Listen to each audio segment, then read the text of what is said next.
Hola, hola, ¿cómo están? Bien, como verán acá, la tapa de nuestro nuevo libro que Emma Wolf nos quiere regalar, algunos capítulos de una historia espectacular, divertida. Ya leímos un poco. ¿Y cuál es la intención de este video? Que volvamos a repasar los dos primeros capítulos de Maruja, de Emma Wolf, este libro que parece de terror, pero nos hace un poco reír. Esta historia, miren, sucede aquí, en este espacio, este castillo, bien qué cosas interesantes tiene este castillo. Y esta es la tapa del libro, ¿sí? Fíjense que el título Maruja está escrito en más, o sea, en tamaño mayor al nombre de la autora, ¿sí? Es importante eso porque siempre la obra es más importante que el autor. En este caso, Maruja es nuestra historia y sus dos primeros capítulos dicen así. Vamos a ir bajando y el capítulo número 1 dice: era de noche. Veremundo, un monstruo fiero y destartalado, arrastraba sus barbas y sus juanetes por el gran salón del comedor de su mansión de Acasuso. ¡Ay, qué aspecto! Todo mal hecho estaba. Las cejas lanudas, los dedos como garfios, la mandíbula tortuosa, las rodillas en otra parte. Parecía el resultado de una maldita casualidad. Delante de la chimenea, Veremundo iba y venía como para gastar el felpudo. Con un gesto muy de él, se enrolaba los pelos que le salían de las orejas. Estaba nervioso y era evidente, un poco porque tenía hambre y más porque el horóscopo del diario de la tarde le había salido para el demonio. Quiso convencerse y volvió a leerlo. Pronóstico para monstruos de Piscis, decía la voz de ultratumba. Amor, todo mal. Trabajo, no se moleste en hacer cosas útiles porque no le van a salir. Salud, cuide su hígado, no coma tantos hongos venenosos. Vida social, una visita inesperada le causará problemas. Eso de la visita lo ponía como loco, tan feliz que estaba de que nadie jamás lo visitara. De pronto se abrió la puerta del comedor y entró Jesús, su amo de llaves. Siempre se sobresaltaba cuando le veía la cara así, de golpe. Jesús zampó la comida en la mesa y se fue. Veremundo empezó a sorber el puré de tarántulas que el otro le preparaba los jueves. Adentro de su cabeza todavía resonaba el vaticinio del horóscopo. Por eso, cuando escuchó el timbre, se tragó el tenedor de la impresión. ¡No abras! ¡No abras que no estoy! Alcanzó a gritarle a Jesús y se lanzó escaleras arriba para encerrarse en su laboratorio. Clausuró la puerta con triple llave y se puso a trabajar. Se concentró en su invento, un chimichurri capaz de convertir una oruga en una boa estrujadora. El problema era cómo convencer a la oruga de que los tomara. En eso estaba cuando un soplo helado se le filtró por el agujero de la nuca, un aire con tufo a humedad y a crisantemos mustios. Los pelos se le erizaron. Una voz pavorosa pronunció su nombre a sus espaldas. Se dio vuelta. ¡Tía Maruja! ¿Vos por aquí? ¡Qué sorpresa! De veras era una sorpresa, porque su tía Maruja había muerto hacía 17 años, o sea que no era su tía Maruja, sino el fantasma de su tía Maruja. En efecto, cuando la abrazó, notó la consistencia gaseosa de los fantasmas, más o menos como abrazar una almohada llena de humo. Maruja había entrado atravesando las paredes, cosa que recordó Veremundo hacía también de viva. La tía se derrumbó en una silla. Suspiró horrorosamente, tenía aliento a talco, miraba el cielo raso y se abanicaba con el ruedo de la mortaja. Como todos los fantasmas cuando se condensan, necesitaba recuperar fuerzas. A Veremundo la visita de su tía le cayó como un adoquín en el pie. La cabeza le revía de malos augurios. Con voz suave de pisada de gato, el muy hipócrita le preguntó: ¿qué te trae por aquí, tita? La tía sacó de entre los colgajos de su túnica el mismo ejemplar de la voz que su sobrino leía en el comedor. Se lo dio. Estaba abierto en la sección catástrofes. A Veremundo el recuerdo del horóscopo le paralizó el alma. Pese a todo leyó: Serios inconvenientes causó entre los vecinos de San Isidro el taponamiento de un caño de desagüe instalado en el cruce de las calles Don Bosco y Aedo. La tía siguió recitando el artículo de memoria. Xian afectó especialmente a los ocupantes del tradicional cementerio de la zona, quienes, según manifestaron, no pueden vivir con semejante humedad. Veremundo recordó vagamente que ese era el cementerio donde fantasmeaba su tía. Una oscura sospecha cruzó por sus sesos polvorientos, pero la espantó como una lechuza. ¿Qué te parece? Bramó ahora la tía ya completamente condensada. ¿Y vos te crees por ventura que se ocupan de destaparlo? No, es una vergüenza, como si la gente no pagara sus impuestos. ¿Y eso qué tiene que ver conmigo? Yo no soy plomero. La tía siguió hablando y agitando los dedos descarnados.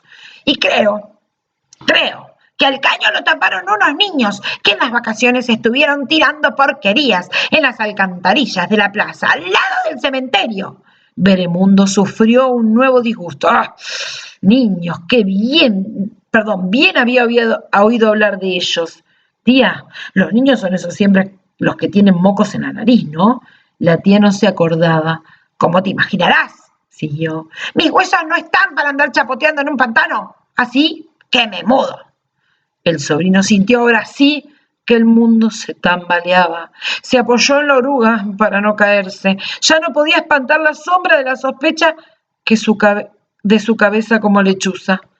¿Y a dónde te mudás? Dijo con un hilo de voz al borde del eclipse. Aquí. Veremundo se desmayó. Miren la tía, con el teléfono antiguo. Y esa cara, esta tía. Vamos al capítulo número 2. Ya estaba alto el sol sobre el dormitorio de Veremundo cuando lo despertaron los golpes de Jesuso, que pateaba muebles para sacarles el polvo. Abrió los ojos y lo abrumó el recuerdo de su desgracia, o sea, su tía. Con las lagañas puestas aún, se dio a pensar en cómo sacársela de encima. No era fácil, al no haber paredes ni puertas que la pararan. Lo más inteligente que se le ocurrió fue escribir una carta a Obras Sanitarias para que destaparan el caño. Solucionado eso, la plomaza no tenía razones para quedarse. Era una carta de 14 carillas que empezaba: Queridas Obras Sanitarias. A continuación venía la explicación de su problema y de cómo él era un monstruo soltero que necesitaba tranquilidad para dedicarse a los difíciles estudios de la oruga. Además estaba lo del horóscopo. En eso de escribir se le fue la tarde. A Maruja la oyó roncar en la cripta de huéspedes. La difunta durmió hasta la hora de la cena y apareció radiante en el comedor reclamando el desayuno. Veremundo sufrió una nueva rabieta. La tía le iba a trastornar los horarios de comida. Se lo dijo. Los ojos de Maruja refulgieron como brasas. ¡Ruin! ¿A que me estás negando un miserable café con leche? Veremundo le preguntó si no tenía algún otro pariente a quien ir a perjudicar, y ahí estalló la primera de sus discusiones. Los días que siguieron fueron para Veremundo un auténtico tormento. La tía iba y venía por la casa a cualquier hora del día y de la noche, condensándose y disipándose a su antojo. Se metía en la cocina y molestaba a Jesuso con comentarios así: las verdaderas sanguijuelas en escabeche llevan pimienta negra. En poco tiempo llenó la casa de plantas carnívoras. Veremundo y Jesuso se esforzaban por esquivar los tarascones de las dioneas y los nepentes que Maruja regaba con caldo. A la noche andaba por los techos atemorizando al vecindario como si la mansión no tuviera ya bastante mala fama con sus ocupantes naturales. Cada 2 por 3 Veremundo la encontraba en el laboratorio manipulando sus ácidos turbulentos. ¿Vos te creés que esto es un inocente juego de química?, bramaba. Furioso le tiraba con los tubos y las retortas, pero antes de que la alcanzaran la tía se evaporaba en el aire. Para colmo, Maruja empezó a traer amigos a casa. Una banda de espectros, espíritus, espantos y vampiros desparramaron sus hilachas por los rincones. Macabros, berruguientos, cada uno horroroso en su estilo. Eran sus vecinos del cementerio, afectados también por la inundación. Entraban así nomás, traspasando, igual que Maruja, sin ponerse a pensar que estaban en casa ajena. Enseguida se arrimaban a la estufa para secarse, llenaban todo de barro y jugaban a los naipes hasta el amanecer. Apostaban y bebían fuerte.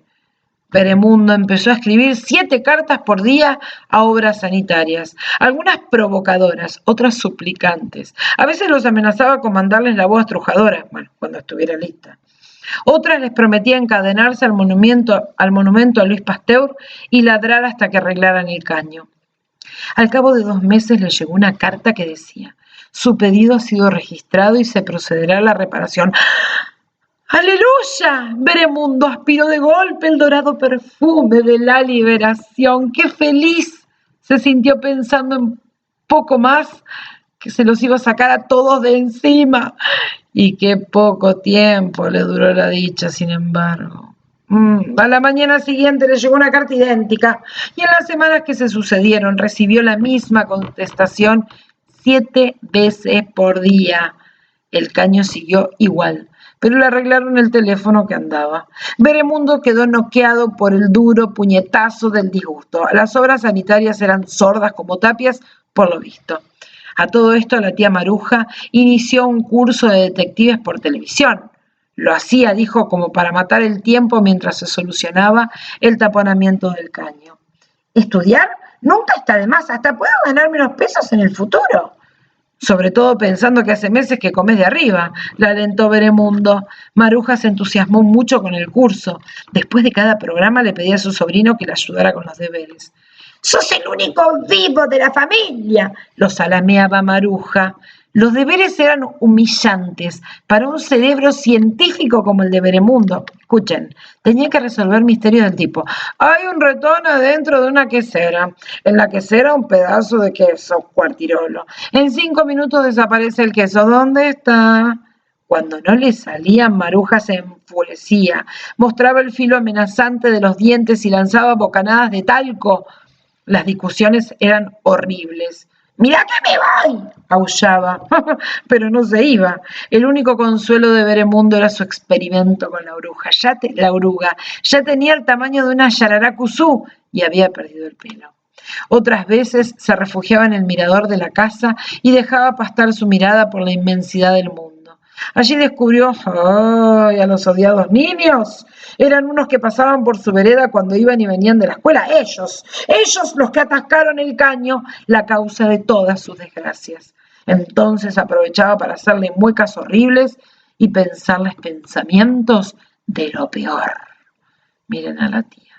Muy bien, próximamente llegarán más capítulos. Que tengan un hermoso fin de semana. Los quiero y las quiero mucho.